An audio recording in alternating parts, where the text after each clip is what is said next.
తాకట్టులో ఉన్న బంగారాన్ని విడిపించి ఆ రోజు ఆన్లైన్ రేటుకే మేము కొంటాం. Sharma gold company. మీ కుటుంబం ఏమన్నా బిజినెస్ పెట్టిందేరా? ఆడపిల్లల్ని పెళ్లి చేసుకుని కట్నం తీసుకునే బిజినెస్ పెడితే డాష్ పగలగొడతారు. ఎవరు చెప్పమంటావా? సమాజం పగలగొడుతుంది. ఇక నుంచి పగలగొడుతుంది. జరగాల్సింది కర్మో లేకపోతే నీ దురదృష్టమో. వాడు నమ్మించాడు. ఏడవద్దమ్మా, నువ్వెందుకు ఏడుస్తావు? రేపొద్దు నుంచి టీవీలో చూసుకొని ఆ దరిద్రులు, ఆ ఇంట్లో ఉన్న ఆడపిల్ల, మీకు కూడా ఒక ఆడపిల్ల ఉంది, ఈ దరిద్రుని కన్నా మా తల్లిదండ్రులకి చెప్తున్నాను, ఆ ఆడపిల్లకి ఆ ఉసురు తగలకుండా చూసుకోండి మీరు. ఈ విధంగా ఎప్పుడైనా సరే ఆడపిల్లలకి చెప్తున్నా, మగవాడు వచ్చి వాళ్ళకి చెప్పొద్దు, వీళ్ళకి చెప్పొద్దు, నిన్ను సాదుకుంటా అన్నప్పుడు పోలీసుల సమక్షంలో పెళ్లి చేసుకోండి, రిజిస్టర్ మ్యారేజ్ చేసుకోండి, పెద్దలందరి మధ్య పెళ్లి చేసుకోండి. పెళ్లి చేసుకునేటప్పుడు ప్రీ మ్యారిటల్ అగ్రిమెంట్ రాయించుకొని పెళ్లి చేసుకోండి. మేము నెత్తి నోరు కొట్టుకొని చెప్తున్నాను నేను ప్రతి ఒక్కరికి కూడా. Premarital agreement, premarital counselling, ego ఇలాంటి వాళ్ళకి చాలా అవసరం ఉంది pre marital counselling.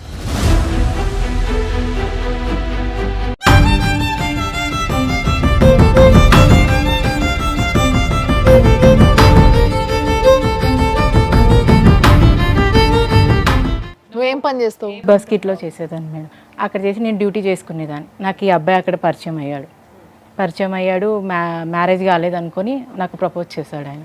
Okay, propose పెళ్లి కాలేదనుకోని, అంటే నీకు అంతకుముందే పెళ్ళయింది 1 yearలోనే నాకు హస్బెండ్ చనిపోయాడు. ఒక బాబు. నా ఫ్యూచర్ ఏదో నేను బతుకుతున్నాను.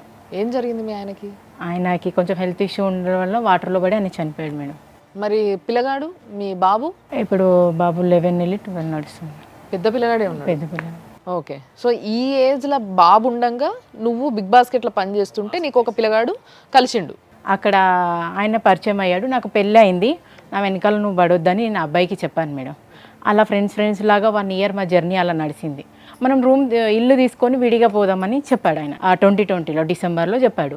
నేను అన్నాను, నేను మ్యారేజ్ చేసుకోకుండా రాను, ఆల్రెడీ నా మ్యారీడ్, నీది అన్మ్యారీడ్, నాకు ఆల్రెడీ ఒక బాబు ఉన్నాడు, నేను అట్లా రాలేను, మ్యారేజ్ చేసుకుంటే కానీ నీ వెనకాల నేను రాగలుగుతానని చెప్పాను మేడం. ఆయన ఏమన్నాడు, మా అన్నకి పిల్లలు లేరు, ఆ బాబే మన పిల్లలుగా చూసుకుందాం, ఎందులో కూడా మా అన్నకి పిల్లలు లేరు కాబట్టి ఉన్న బాబే, ఆ బాబు చిన్నోడు కాబట్టి నేను తండ్రి స్థానం నేను ఇస్తాను, నువ్వు వరి అవ్వాల్సిన అవసరం ఏం లేదు అని అన్నారు మేడం. వాళ్ళన్నకి పిల్లలు లేకపోవడము నీ కొడుకుని ఆయన కొడుకు అనుకోవడానికి సంబంధం ఏందమ్మా? భరోసా ఇచ్చాడు. అంటే పిల్లాడు ఉన్నాడు, నువ్వు ఎలా చేసుకుంటావు అని అమ్మాయి అడిగితే 2 ఆప్షన్స్ ఏంటంటే, ఒకటి మా అన్నకి పిల్లలు లేరు కాబట్టి వాళ్ళు నీ బిడ్డని వాళ్ళు చూసుకుంటారు, అంటే నా కుటుంబం మొత్తం నీ బిడ్డను స్వీకరిస్తుంది అనేటటువంటి ఒక నమ్మకం ఇచ్చాడు మేడం. సుష్మా, అఖిలేష్ అనే అబ్బాయి కూడా వాళ్ళ ఫ్రెండ్స్, చేసుకోవచ్చు కదా రాధిక, ఏముంది, పిల్లోడు ఉంటే ఏముంది, నీది కూడా చిన్న ఏజ్, ఆ అబ్బాయి కూడా నేను అర్థం చేసుకొని నీ లైఫ్ ఏజ్ ఎంత అన్నది ఇప్పుడు 28 మేడం, అనేది 32. నీకు ఆ అబ్బాయి క్యారెక్టర్ ఏంటో అర్థమైంది, ఆ అబ్బాయి లైఫ్ ఏంటో ఆ అబ్బాయి క్యారెక్టర్ ఏంటో నీకు కూడా అర్థమైంది, అంట్లో పెట్టుకొని వచ్చే అబ్బాయి నీకు ఏడ ఉంటాడు, చేసుకోవచ్చు కదా నువ్వు కూడా అని వాళ్ళు కూడా నాకు రిక్వెస్ట్ చేశారు. నాకు కూడా ఆయన అవన్నీ మాట్లాడడం, నా పిల్లోడు అనడం వల్ల నాకు నమ్మకం కుదిరి నేను ఆ అబ్బాయితో ఓకే చెప్పాను మేడం. ఓకే చెప్పాక మ్యారేజ్ చేసుకున్నాం మేమిద్దరం. అప్పుడు లాక్డౌన్ ఉండడం వల్ల మేము దండాలు మాకు దొరకలేదు, అక్కడ ఏం దొరకలేదు. గుడిలో వెళ్ళి తాళి కట్టేసుకొని రూమ్ చూద్దామని, ఇల్లు చూద్దాం, మనం కాపురం విడిగా పెట్టేద్దాం, ఇక్కడ నుంచి వద్దు, అక్కడే పక్కన వేరే దగ్గరనే ఉండేవాళ్ళం మేడం, గుట్ట దగ్గర ఎల్లమ్మ బండ అని, జగద్గిరి గుట్ట మేడం, అక్కడ ఆల్విన్ కాలనీలోనే రూమ్ తీసుకుందాం, ఇల్లు తీసుకొని అక్కడ కాపురం పెడదామని అన్నారు మేడం. కాపురం పెట్టాక ఆయన పంజగుట్టలో డ్యూటీ చేసేటోడు, నేను బిగ్ బాస్కెట్లో డ్యూటీ చేసేదాన్ని. ఏం డ్యూటీ అమ్మా? ఆయన ఫారెన్ ఉంటారు కదా మేడం, ఫారెన్కి వెళ్ళే వాళ్ళకి వీళ్ళు కోచింగ్ ఇచ్చి అక్కడ జాబ్ పెట్టిస్తారు. అక్కడ సార్ చిన్న ఒక ఆఫీస్ పెట్టారు పంజగుట్టలో. లైఫ్ బాగానే ఉంది. నేను అందులోనే గర్భవతి అయ్యాను ఈయనతో కాపురం పెట్టాక. గర్భవతి అయ్యాక హాస్పిటల్కి చెకప్కి వెళ్ళాం మేడం. జగద్గిరి గుట్ట దగ్గర నా ఫ్రెండ్ని అడిగాను, జగద్గిరి గుట్ట దగ్గర బస్ స్టాప్ దగ్గర కళ్ళు దుకాణం ఉంటుంది రాధిక, మీరు వచ్చి అక్కడ లేడీ డాక్టర్ చాలా బాగుంది, చైతన్య ఆమె పేరు, మీరు వచ్చి ఒకసారి అక్కడికి చెకప్ చేసుకో అని చెప్పింది మేడం. నేను మా హస్బెండ్ వెళ్ళాం. వెళ్ళాక ఇట్లా నాకు పీరియడ్స్ రాలేదని నేను చెప్పాను, కన్ఫర్మేషన్ అయింది ప్రెగ్నెన్సీ టిప్స్ అని చెప్పాను. మీరు ఒకసారి హౌసింగ్ బోర్డులో వెళ్ళి స్కానర్ తీసుకురండి, ఎన్ని మంత్స్ అనేది నాకు తెలుస్తుంది, స్కాన్ తీసుకురండి అని మేడం చెప్పింది మేడం. చెప్పాక వెళ్ళి స్కానింగ్ తీసుకొచ్చాం. ఇప్పుడు 2వ నెల ఏడిసి 3వ నెల అమ్మాయి గర్భవతి అయిందని మా హస్బెండ్కి చెప్పారు మేడం. చెప్పాక ఆయన ఏమన్నాడు, అబార్షన్ చేపిస్తాం మేడం, నాకు ఇప్పుడు పిల్లలు వద్దు అని చెప్పాడు. ఎందుకు? ఆయనకి అంతలోపు జాబు అక్కడ పంజగుట్ట దగ్గర మేడం జాబ్ తీసేస్తారని దీంట్లో ఉండేనంట. జాబ్ లేదు నాకు అని అన్నాడు. ఇంటికి వచ్చాక చెప్పాడు, నాకు అక్కడ ఏం చెప్పలే. ఇప్పుడు నిన్ను పెళ్లి చేసుకునేటప్పుడు అతనికి జాబ్ ఉందా? ఉంది మేడం. 10,000 జీతంతో పెళ్లి చేసుకున్నాడు చేసుకున్నాడు మేడం. ఆ సంగతి అతనికి తెలుసు కదా. తెలుసు మేడం. పెళ్లి చేసుకుంటే పిల్లలు పుడతారన్న సంగతి కూడా తెలుసు కదా. తెలుసు మేడం. ఏం చదువుకున్నాడమ్మా ఆయన? బీటెక్ కంప్లీట్ అయింది. బీటెక్ కంప్లీట్ అయిన పెద్ద మనిషికి జీతం సరిపోదు అన్నప్పుడు, పిల్లలు అప్పుడే వద్దనుకున్నప్పుడు ముందే జాగ్రత్త పడ్డం అనేటటువంటిది, ముందు జాగ్రత్త చర్యలు పెద్ద మనిషికి తెలీదా? పెళ్లి అంటే ఏంటి? ఎంజాయ్మెంట్ కోసం చేసుకున్నారా మీరిద్దరు? బిడ్డలు అనే కాన్సెప్ట్ లేదా? పెళ్లి అన్న తర్వాత బిడ్డలు అనే వాళ్ళు ఉండరా? ఉంటారు మేడం. అన్నా నేను అంటే సరేలే రాధిక ఉండనిలే, నేనేదో ఇప్పుడు వద్దని అనుకుంటున్నా, ఉండనిలే, నేను అట్లా ఏం చేయను, అబర్షన్ ఏం చేయించాను అని అన్నాడు మేడం. అన్నాక ఒక 15 days అలా వదిలేశాడు మేడం. చెకప్ కని వెళ్ళాక సార్తోని మాట్లాడాలి నేను, మేడం నాకు ఫోన్ నెంబర్ ఇవ్వని చైతన్య మేడం దగ్గర సార్ డాక్టర్ది నెంబర్ తీసుకున్నాడు. నువ్వు అబర్షన్ చేపిస్తా అని అన్నావంట కదా బాబు, మీ వైఫ్కి ఇష్టం లేదంటే నువ్వు అబర్షన్ ఎందుకు చేపియాలనుకుంటున్నావు అని అన్నాడు.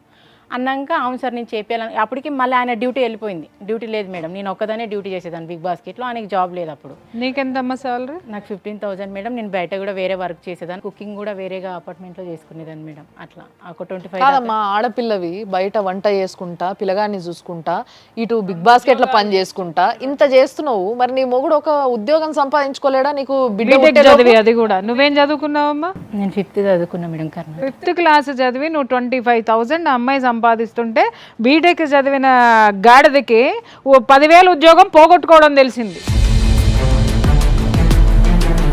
వెళ్ళి సార్తో ఇట్లా ఇప్పుడు డ్యూటీ లేదు సార్, మా వైఫ్కి ఒక్కదానికే ఉంది, ఇప్పుడు మేము రెంట్ ఏం కట్టుకోవాలి, ఇంట్లో సరుకులు ఏం తెచ్చుకోవాలి, ఇలా మా ఇష్యూ ఉంది సార్ అని అన్నాడు.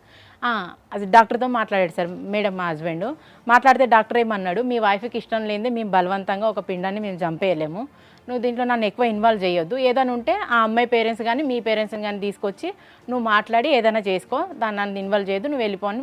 ఇందాక నేను అడగలేదు, నేను పెళ్లి చేసుకునే ముందు వాళ్ళ ఇంట్లో మీ ఇంట్లో చెప్పి చేసుకున్నారా? ఒప్పించలేదు. నువ్వు కూడా మీ తల్లి తండ్రితో మాట్లాడలే. నేను చెప్పాలని అనుకున్నా మేడం, ఇప్పుడు ఏం నువ్వు చెప్పొద్దు రాధిక, నాకు డ్యూటీ లేదు, ఏం చేస్తాడు ఆయన అది ఇది అని అడుగుతారు. ఆ 10,000తో నువ్వేం సంపాదించి బావ ఎట్లా చూసుకుంటావు, మ్యారేజ్ అయిన అమ్మాయినని లేనిపోని క్వశ్చన్స్ ఆన్సర్లు అన్నీ అడుగుతారు.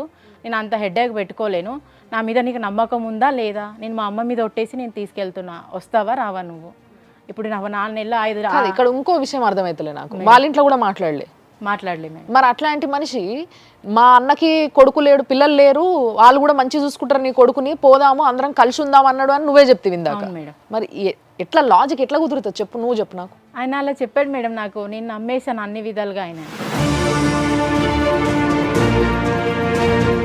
హలో హలో, వెంకటేష్ గారా అండి మాట్లాడేది?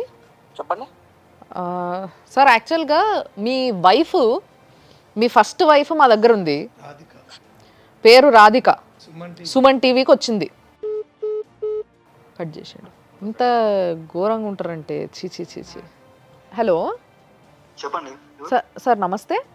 నమస్తే అండి, మేము సుమన్ టీవీ నుంచి కాల్ చేస్తున్నాం సార్. చెప్పండి అమ్మా. మీరు జి వెంకటేష్ గారు భావన? అవును. మీ పేరు సార్? చెప్పండి అమ్మా, మీకు ఏం కావాలి, ఏంటిది చెప్పండి సార్. నేను మీ పేరు అడిగిన అంతే మాట్లాడడానికి. ఓకే ఉండండి సార్. ఇప్పుడు పెట్టేసారు, ఇంత బాధ్యత లేకుండా నా ఎట్లా తయారైనరంటే మనుషులు. నేను ఇప్పుడు ఎంత మంచి మాట్లాడినా సార్, మీరు ఒక అడ్వకేట్గా మీరు విన్నారు, ఇప్పుడు ఇంత మంచిగా అంటే ఒక బాధ్యత అంత మొత్తం ఫ్యామిలీ అట్లనే ఉన్నారు. ఒకరి మీద ఒకరికి ఇది లేదు, శృతి లేని సంసారం చేయలేమంటారు. చూసినరా అమ్మ, గతి లేకున్నా చెయ్యొచ్చు. చూసిరుగా, ఆ పిల్ల 5వ తరగతి చదువుకొని అంత సంపాదించుకుని అంత కష్టపడి చాలా సుఖంగా బతికింది. కానీ ఈ శృతి లేని సంసారం అంటారు. చూసిర్రా ఎట్లా చేస్తున్నారో మరి వీళ్ళు ఇంట్లో ఆ మొగుళ్ళతోని సంసారం, నాకు అర్థమైతలేదు.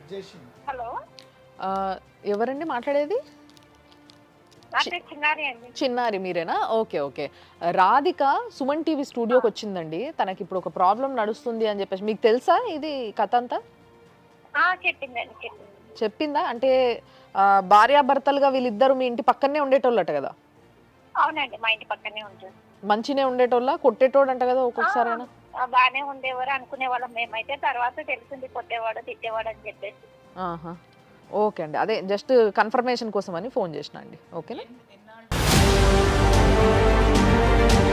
50 రూపీస్ బాండ్ పేపర్ మీద, ఒరే దరిద్రుడా, నువ్వు రాసిచ్చినావు కదా, తెలుగులో రాసిచ్చాడమ్మా వీడు. ఓకే, ఏమని రాసిచ్చాడు?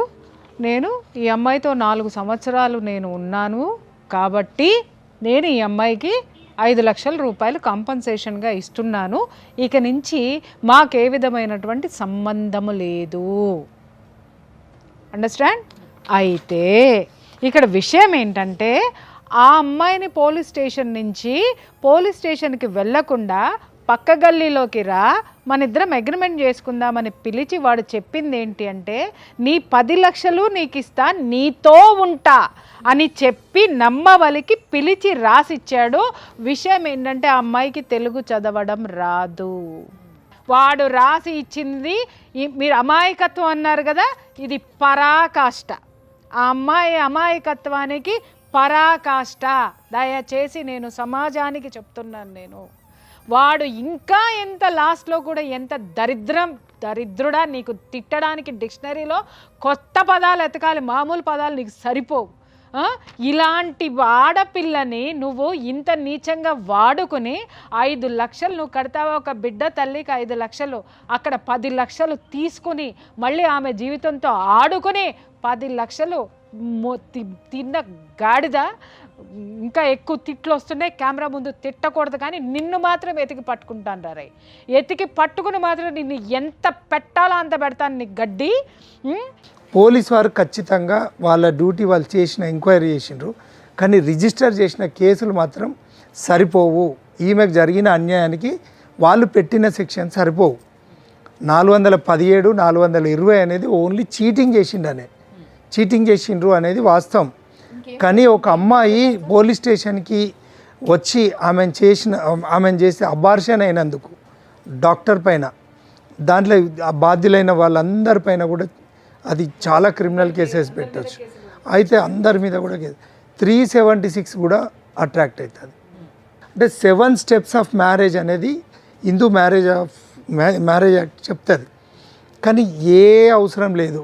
ఒక అమ్మాయి ఆమె ఉన్నది, అక్కడ అబార్షన్ అయిన ఎవిడెన్స్ ఉంది, ఇక్కడ ఇంటి పక్కన ఎంక్వైరీ చేసిండ్రు, మళ్ళీ వాడు మ్యారేజ్ చేసుకున్నాడు. ఇంతమందిని వదిలేసిన ఏదైతే పోలీస్ ఎంక్వైరీ చేసిండ్రు మీరు ప్రాపర్గా, కానీ అమ్మాయికి న్యాయం జరిగే దిశగా చేయలేదు అని నేనైతే ఖచ్చితంగా చెప్తున్నా.